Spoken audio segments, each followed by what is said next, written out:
कहा जाता है कि जो भी राजनीतिक दल सत्ता में आता है तो वो अपने साथ बीमारियां लेके आ जाता है। अब देखिए ना कि बीजेपी को मध्य प्रदेश में 2 दशक सत्ता में आए हुए हैं, लेकिन जो तस्वीरें दिख रही हैं वे कांग्रेस की 5 दशक में आई बीमारियों से कहीं ज़्यादा दिखने लगी हैं। याद करिए, जब मध्य प्रदेश में कमलनाथ की सरकार थी तो उमंग सिंगार ने दिग्विजय सिंह पर माफिया जैसा आरोप लगाया था, चर्चाएं बनी थी। लेकिन कांग्रेस वो राजनीतिक दल है जो 1956 में मध्य प्रदेश के गठन के बाद लंबे समय तक राज्य की सत्ता में रहा। तो स्वाभाविक है कि सत्ता की जो बीमारियां हैं वो कांग्रेस में आ गई थी। बीजेपी को भी मध्य प्रदेश में लगभग 2 दशक हो गए हैं, लेकिन वो बीमारियां खुलकर सामने आने लगी हैं। और हम देख भी रहे हैं कि पिछले कुछ दिनों से नेता सीधे नेता पर हमला कर रहा है। पहले तो ये होता था कि आम कार्यकर्ता, विधायक, संगठन या मुखिया पर सवाल उठाता था, लेकिन अब ये लड़ाई निचले स्तर पर पहुंच गई है।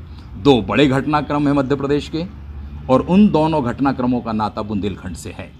एक है सागर का, जिसमें मामला है गोविंद सिंह राजपूत जो मोहन यादव सरकार में मंत्री हैं, और दूसरे हैं भूपेंद्र सिंह। इन दोनों के बीच सियासी अदावत किसी से छुपी नहीं है, और संगठन का मुखिया हो या मुख्यमंत्री, वे चाहकर भी इस विवाद को निपटा नहीं पा रहे हैं। दूसरा मामला सामने आया है पूर्व अध्यक्ष और खजुराहो के सांसद विष्णुदत्त शर्मा से जुड़ा हुआ। उन पर पूर्व विधायक गुड्डन पाठक ने बड़ा हमला बोला है, और उन्होंने तो सन की शासक से तुलना कर दी है। उन्होंने कह दिया है कि मोहम्मद बिन तुगलक जैसे हो गए हैं वो। उन्होंने चमड़े के सिक्के चला दिए मध्य प्रदेश की राजनीति में। वाकई में ये सवाल है, क्या बीजेपी के अंदर का अनुशासन तार तार हो रहा है? हमारे साथ बुंदेलखंड के बड़े पत्रकार जो पहचान के मोहताज नहीं हैं, रविंद्र व्यास जी हैं। उनसे समझते हैं कि आखिर बुंदेलखंड में जो ये हो रहा है इसके पीछे की वजह क्या है। व्यास जी, क्या लगता है आपको, ये क्यों हो रहा है ऐसा कि एक सागर का घटनाक्रम और फिर इसके बाद छतरपुर का घटनाक्रम? क्या संकेत हैं ये बीजेपी के?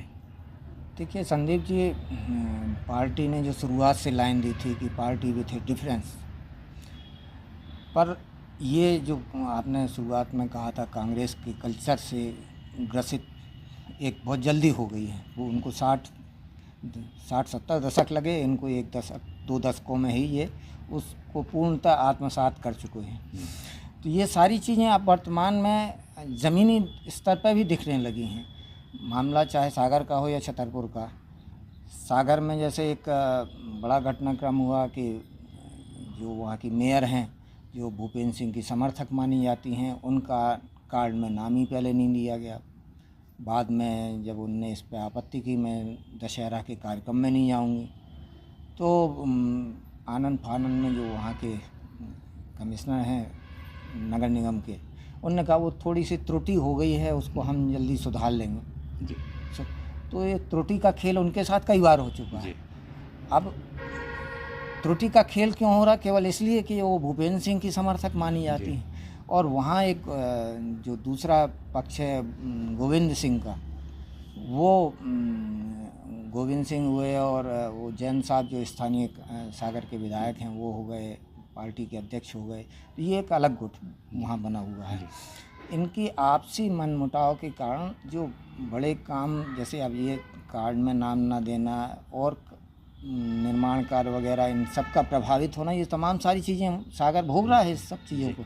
वो लोग कांग्रेस इसको मज़े ले रहे हैं। अब तो वो ये भी कहने लगे हैं कि भाई अगर वहाँ सम्मान नहीं मिलता तो हमारे यहाँ आ जाओ, नहीं आना है तो ये स्वतंत्र हो जाओ पर इसको छोड़ दो तो अब ये चुटकियाँ भी ली जा रही हैं। छतरपुर में जैसे अब गुड्डन पाठक ने कोई और पुष्पेंद्र नाथ पाठक कहते पूर्व विधायक हैं, और इनके और बीडी शर्मा के ताल्लुकात बहुत अच्छे रहे हैं, और काफ़ी पुराने ये दोनों जन मित्र हैं जी। तो जब ये अध्यक्ष बने तो नेचुरल है पुष्पेंद्र नाथ पाठक को अपार प्रसन्नता हुई थी जी। और उसी हिसाब से शर्मा जी भी उनसे मुलाकात हुई थी, और इसीलिए उन्होंने लिखा भी है कि जो मुस्कान पहले थी वो अब नज़र नहीं आती, तो अब आपके में बिन तुगलक उनको नज़र आने लगे। पर राजनीति में जो कहा जाता है उसके इशारे भी कई होते हैं। एक बात तो ये है कि जैसे अब इनने ये कह दिया कि आप बिन तुगलक हैं। अगर ये जब वो अध्यक्ष थे उस दौरान अगर ये कुछ कहते तो शायद इसका कुछ दूसरा असर होता। अब इसका दूसरा असर देखने को मिलेगा। ये माना जा रहा है कि चूँकि सीएम से और वीडी शर्मा के संबंध बहुत अच्छे नहीं रहे थे, इसी तरह के जो शिवराज सिंह थे उनसे भी वो निभाते रहे, पर संबंध बहुत अच्छे हों ऐसा भी नहीं कहा जाता है।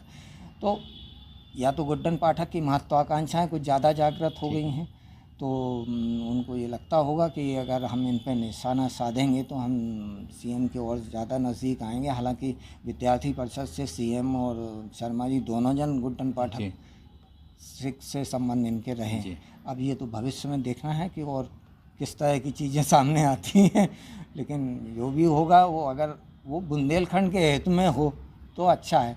अब जिस सागर की जिस तरह की लड़ाई चल रही है उससे बुंदेलखंड का हित तो नहीं हो रहा, पर उसका असर जो है बुंदेलखंड के हर ज़िले में ज़रूर देखने को मिल रहा है। एक बड़ा सवाल ये आता है कि जिस तरह का ये घटनाक्रम है, क्या ये नेता मानने को तैयार नहीं है या संगठन इतना ताकतवर नहीं है जो इन लोगों को रोक सके?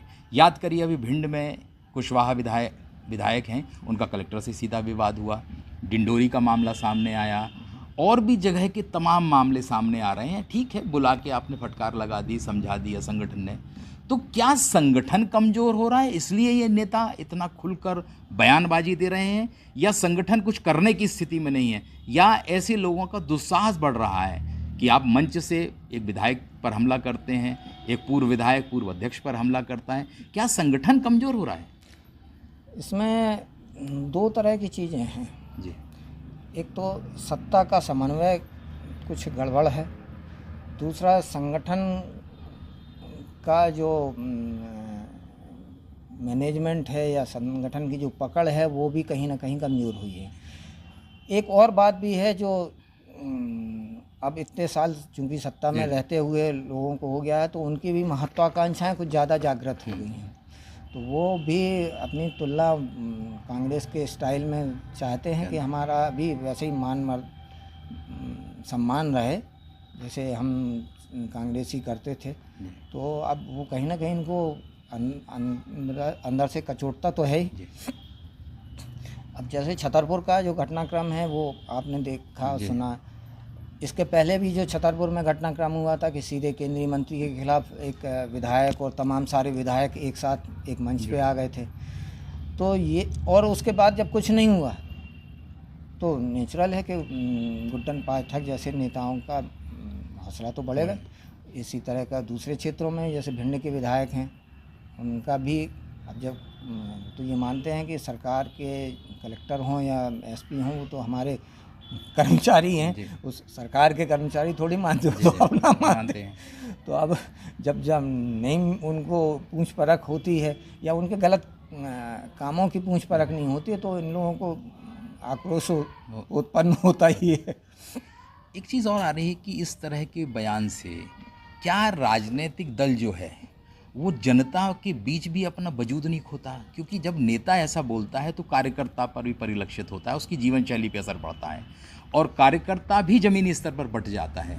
तो क्या अगर इन स्थितियों को नहीं संभाला गया तो आपको क्या लगता है कि बुंदेलखंड में वाकई में बीजेपी को आने वाले समय में बड़ा नुकसान भी हो सकता है क्या?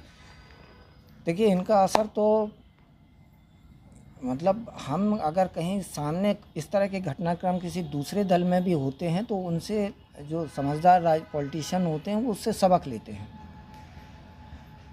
पर पिछले कुछ समय से ये देखने को मिल रहा है कि लोग सबक दूसरे से सीखने की स्थिति में नहीं है, वो अपना ही एक अलग उनका एजेंडा चल रहा है और उस हिसाब से वो काम करते रहते हैं।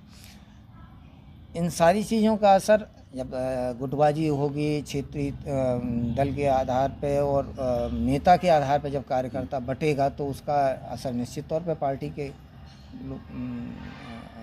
पर पड़ेगा और वो असर सीधा चुनाव में नज़र आएगा।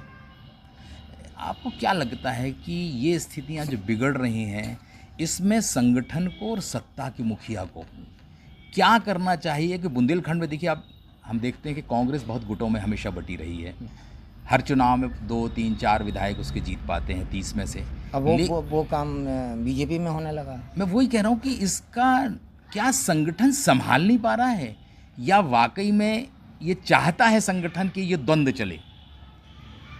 नहीं, संगठन तो नहीं चाहता है कि द्वंद्व चले, क्योंकि बीजेपी का बहुत सारा कमांड जो है सेंट्रल कमांड भी चलता है, और इसलिए आप देखोगे कि ये 24 घंटे चुनावी मोड में रहते हैं। कोई ना कोई इनका कार्यक्रम चलता रहता है, लोगों से जुड़ने का, उनसे बातचीत करने का, ये सारी स्थितियां चलती रहती हैं।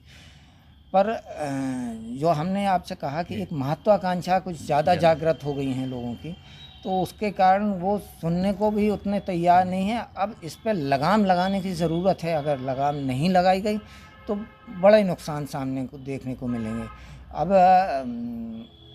सिर्फ इतना ही नहीं है कि ये एक दूसरे पे आरोप प्रत्यारोप लगा रहे हों, भ्रष्टाचार के भी कई तरह के आरोप नेताओं पे, बीजेपी के विधायकों पे जनता खुलेआम पे लगा रही है, जातिगत वैमनस्यता के लगा रही है, तमाम सारी चीज़ें हैं। अब इनको संभालना ये संगठन का दायित्व है, सरकार का भी दायित्व उतना ही है, क्योंकि सरकार भी उन्हीं की है। तो बैठ के दोनों जन को ये तय करना पड़ेगा कि हम और बेहतर स्थितियां कैसे बनाएं। अगर जनता में एक बार नकारात्मक भूमिका चली गई तो संभालना मुश्किल पड़ेगा। वाकई में बात सही है कि बुंदेलखंड बीजेपी का गढ़ है। बीजेपी लगातार जीत दर्ज करती रही है, चाहे नगर निगम हो, नगर पालिका हो, लोकसभा हो, विधानसभा। लेकिन जो हालात बन रहे हैं, अगर सागर से सिलसिला शुरू हुआ है, छतरपुर तक आ गया, ये पन्ना जाते देर नहीं लगेगी, टीकमगढ़ और दमोह भी इस चपेट में होंगे। दमोह के किस्से हमें पता है कि जयंत मलैया, राहुल लोधी के बीच क्या स्थिति बनी, वर्तमान में भी वहाँ क्या हालात हैं। अगर समय रहते बीजेपी ने हालात नहीं संभाले तो जैसा व्यास जी ने कहा है, आने वाला दौर बीजेपी के लिए मुश्किल भरा हो सकता है। तो आज के लिए इतना ही। नमस्कार।